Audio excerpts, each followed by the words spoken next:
The SEAL Admiral asked her rank as a joke, then collapsed. When she said Fleet Commander, the room was supposed to be ordinary, just another naval inspection. But when the SEAL Admiral asked the quiet woman in the back, "What's your rank?" and she calmly answered, "Fleet Commander," the laughter died, because everyone suddenly realized the Admiral wasn't mocking a stranger. He was standing before a legacy. The Atlantic wind howled outside the steel walls of the Naval Command Center. Inside, the air was too still, heavy with formality and fear. Officers moved with mechanical precision, aligning chairs, checking digital slides, adjusting their uniforms until every crease looked sharp enough to cut through glass. At 0700 hours, the inspection was about to begin. It wasn't just any inspection. This was the quarterly Operational Readiness Review, led by Admiral Stephen Hale, a decorated Navy SEAL turned legend. A man whose name carried both awe and intimidation across every corridor of the fleet. He was known for two things: unforgiving standards and worst dark humor that could slice through a room faster than a command order. Every officer inside the hall felt it. The silence before Hale's arrival was the kind that made your pulse audible. At the back of the room, among a sea of medals and ranks, stood a woman no one recognized. Her uniform was standard, Navy issue, crisp, plain, unadorned except for a single silver pin. Her posture was perfect but not rigid, calm, almost serene. Her nameplate read simply, Commander L. Rowe. A few whispered to each other. Rowe? From logistics? No idea. Doesn't look like Fleet Command. She's probably here for documentation. No. One paid her more attention. She was quiet, unimpressive, ordinary. Until she wasn't. The clock hit. 07:15, the double doors opened with authority, and Admiral Hale entered, uniform pressed, boots reflecting the light, presence like a storm front. His voice carried without effort, "Attention!" Every spine straightened, every movement froze. The inspection had begun. Admiral Hale didn't just walk, he commanded the air around him. Every officer he passed seemed to shrink slightly, as if their ranks couldn't withstand the weight of his stare. He paced the line of officers, his eyes scanning their uniforms like a scanner reading floors. Boots polished, medals aligned, posture straight.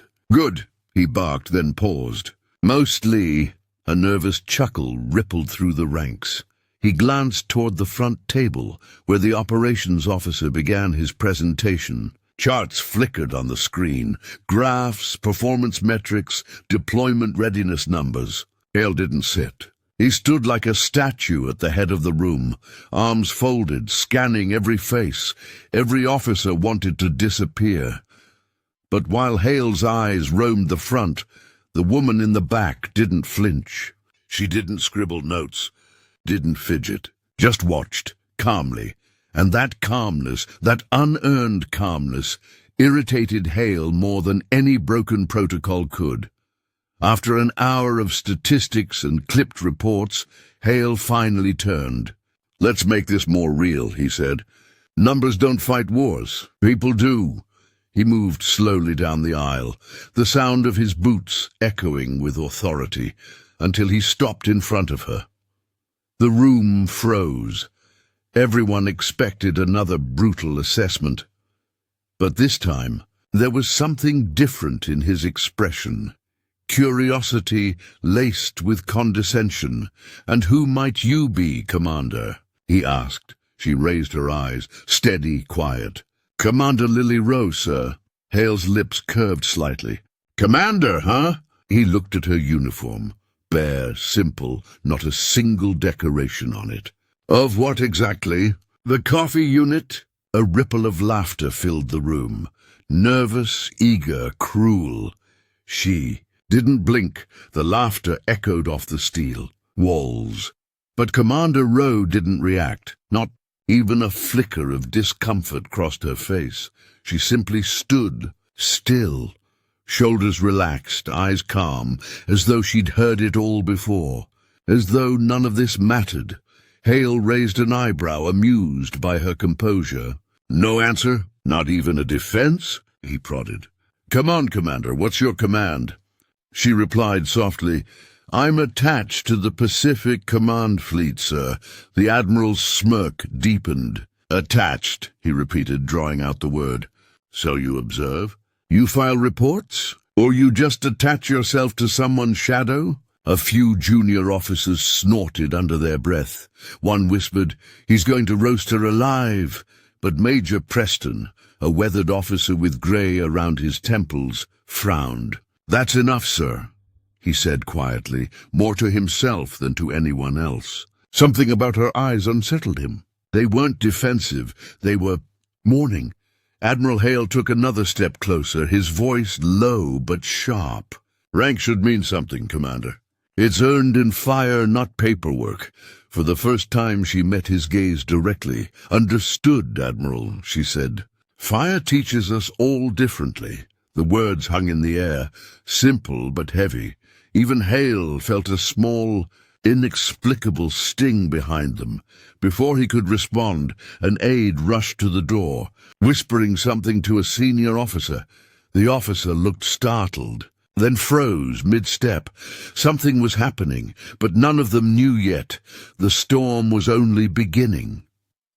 Major Preston's tablet buzzed. A secure message flashed across his screen. He glanced at it once, and his face drained of color. He quickly locked the screen, but not before the words burned into his mind.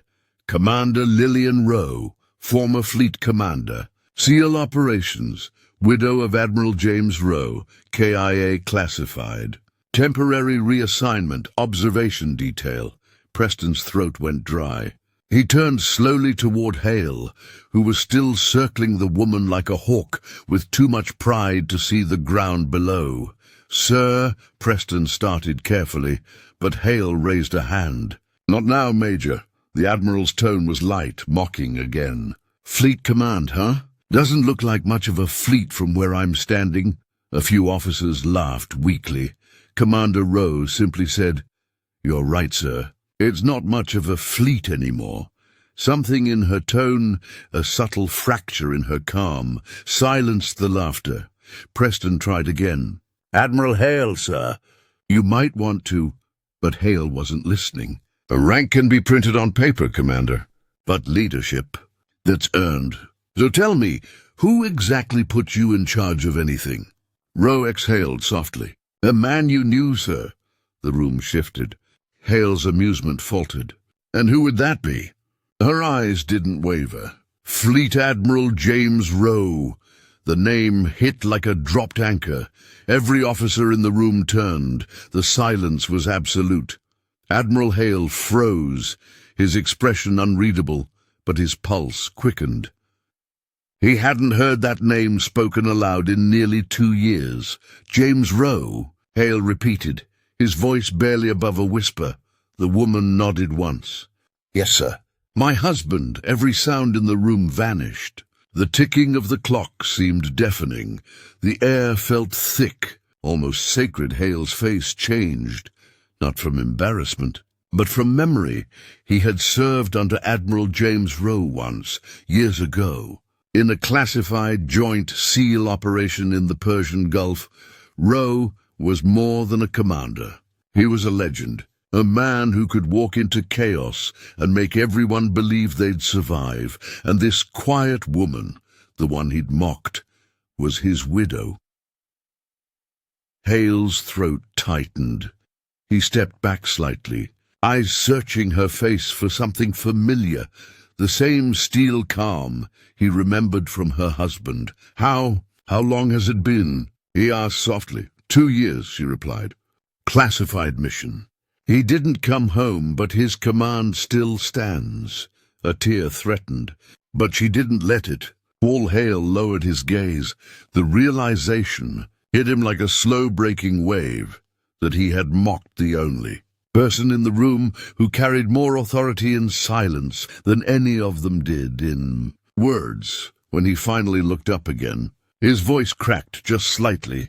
"Commander Rowe, I didn't—" She shook her head gently. "You didn't need to, sir.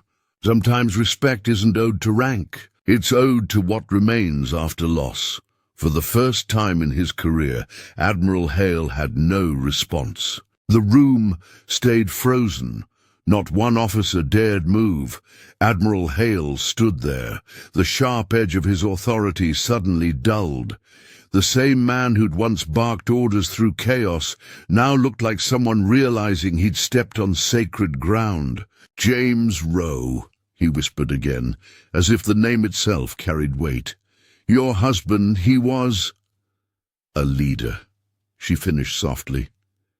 "To everyone except himself. He gave everything away, even what wasn't his to give." Hale swallowed hard. He remembered the night operations, the whispered briefings, the classified missions. He'd been there on the day Admiral Rowe's final transmission came through.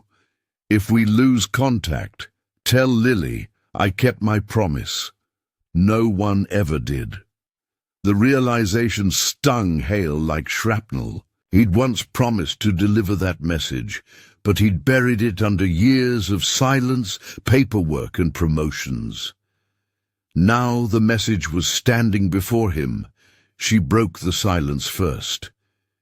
"You were on his command team," she said, voice low but steady. Hale nodded slowly, shame flickering behind his eyes.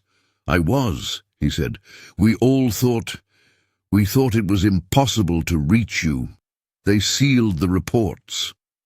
"I know," she replied. "They sealed everything, except the grief. Around them." The room remained painfully quiet. Every officer realizing this was no longer an inspection. It was a reckoning. Major Preston, unable to stand still any longer, stepped forward. "Admiral, sir, I think you should see this." He handed Hale his tablet, the same secure file he'd seen earlier. Hale hesitated, then looked, and what he read made his face pale. "Commander Lillian Rowe, temporarily reinstated for observation under Strategic Command Order 9A, classified SEAL Heritage Continuity Mission, authorized by the Office of Naval Intelligence." Hale blinked, confused. "She's still active?" Rowe answered for him. "No, sir, not operationally, just present. The department calls it a symbolic post." Her tone carried the faintest trace of irony. "They said someone should stand where he once stood. So I do." The words sliced through the air like a knife wrapped in silk. Hale looked up, struggling for words. "You came back here. Why?" "To watch," she said, "to make sure the standards he died for don't fade into ceremony."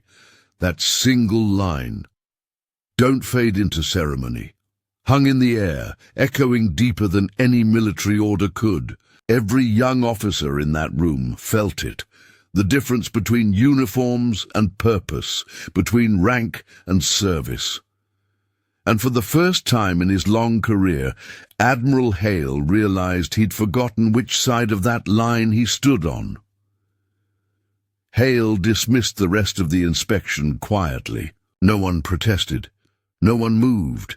He turned toward Rowe and spoke softly, almost human now. "Would you walk with me, Commander?" They stepped out into the cold morning air, leaving behind the rigid silence of the hall.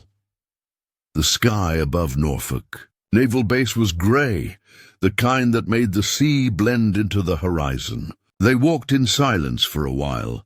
The rhythm of their boots on concrete echoed faintly. Finally Hale spoke. "I was there, you know, the night he made that final call." Rowe stopped walking. "Then you heard his last words." Hale's voice trembled. "I did, and I never delivered them. I should have." She turned toward him, not with anger but with something far worse.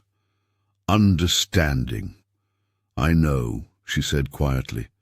I read the classified report. I saw your name on the comms log. He looked at her, guilt heavy in his chest. I couldn't face you. I thought I'd failed him. You didn't fail him, she said softly.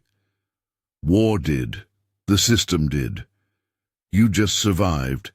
And sometimes that's the hardest betrayal. The wind carried her words across the empty pier. Hale looked out at the sea, jaw tight, eyes wet. He realized in that moment that she wasn't just here for closure. She was here to remind them all what sacrifice truly meant, and how easily memory becomes ceremony when people forget the cost. Later that afternoon, the hall had emptied, but the folded flag, Admiral James Rose, still rested in its glass case at the far end of the corridor. Commander Rowe stood before it alone. Her hand traced the reflection, her face overlapping with the flag's shadow. Admiral Hale entered quietly behind her. He held something small, an old SEAL insignia dulled by time. It was his, Hale said. He gave it to me before the last mission. Said it was for luck. Rowe turned, her expression unreadable. Did it work? Hale exhaled. No, but maybe it wasn't meant for me. He held it out to her. For a moment she hesitated, then accepted it, fingers trembling slightly.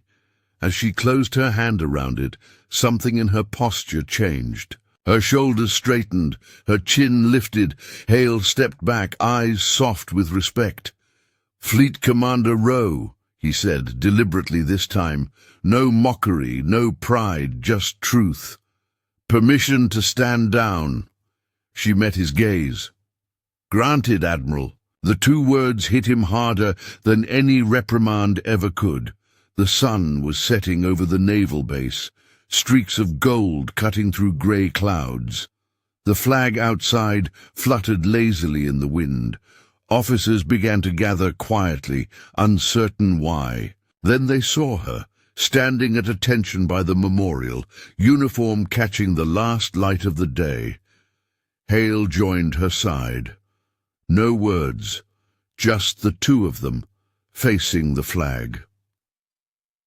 A long silence. Then Hale lifted his hand, a full, rigid salute. Slowly others followed.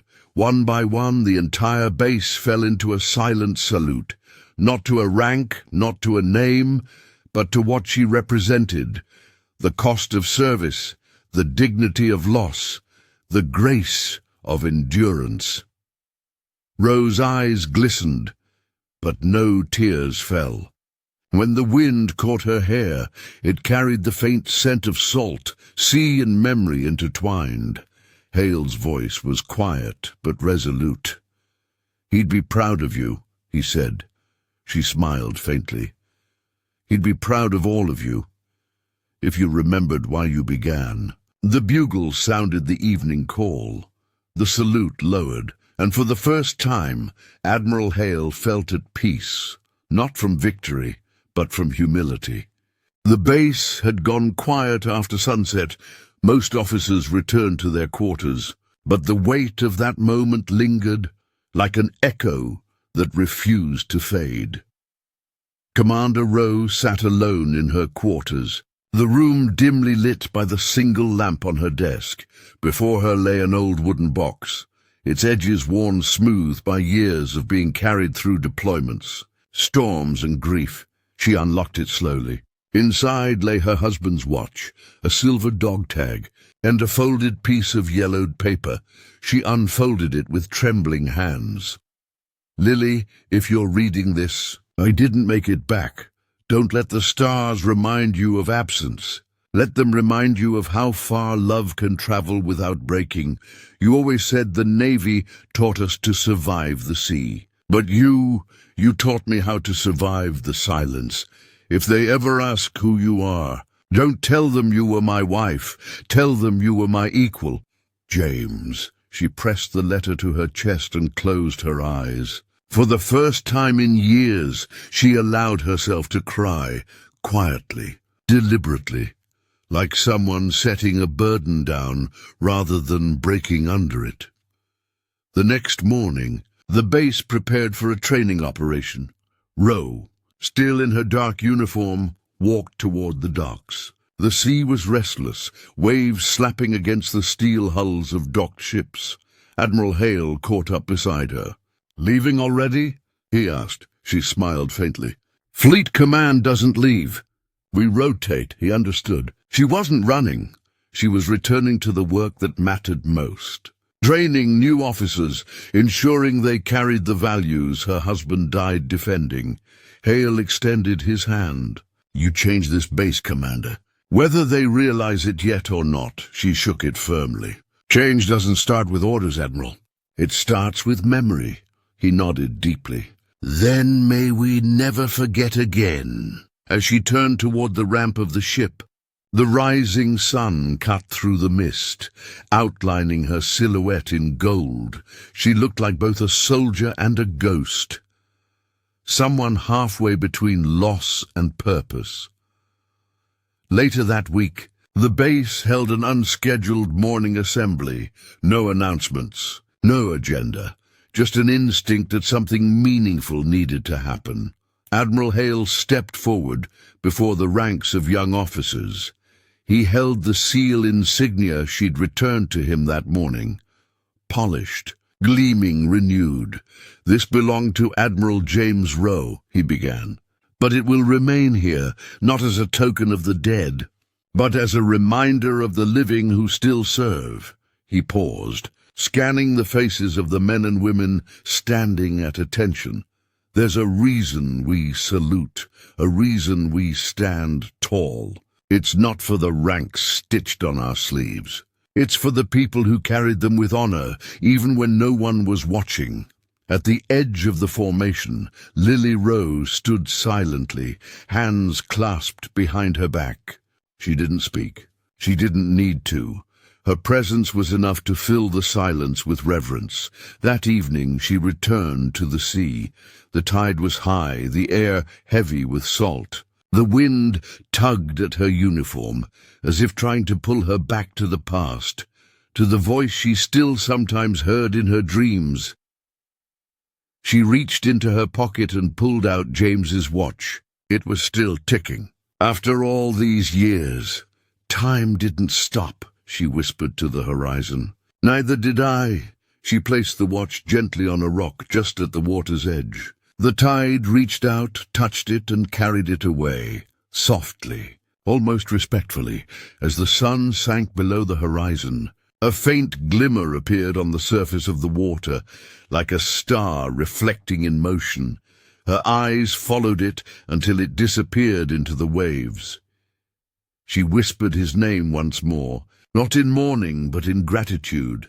Days later, in the training hall, new recruits gathered around a framed quote that had appeared overnight, engraved in metal, mounted above the entrance. "Don't let what they died for become ceremony. Fleet Commander Lillian Rowe." No one knew who placed it there, but everyone stopped to read it, and somehow they all stood a little straighter afterward.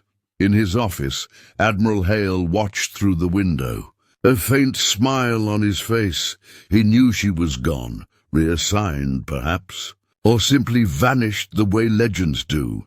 But every officer who walked through those doors from that day forward carried a piece of her strength. Quiet, invisible, enduring. A year later, during the Memorial Day ceremony, the Navy choir sang under the morning sun. Rows of flags fluttered across the pier. Admiral Hale stood at the podium. Finishing his speech, he looked up at the horizon, and for a fleeting moment, he thought he saw her, Lily Rowe, standing at the far end of the dock, hair loose in the wind, her posture perfectly still, hand raised in a silent salute. He blinked. She was gone. But the feeling stayed. He whispered under his breath, a salute in words, equal, always. The camera pans upward, the ocean stretching endlessly, sunlight spilling over the waves. The music swells softly, blending with the sound of the sea. And as the screen fades to black, one final line appears. In honor of those who serve and those who remember why.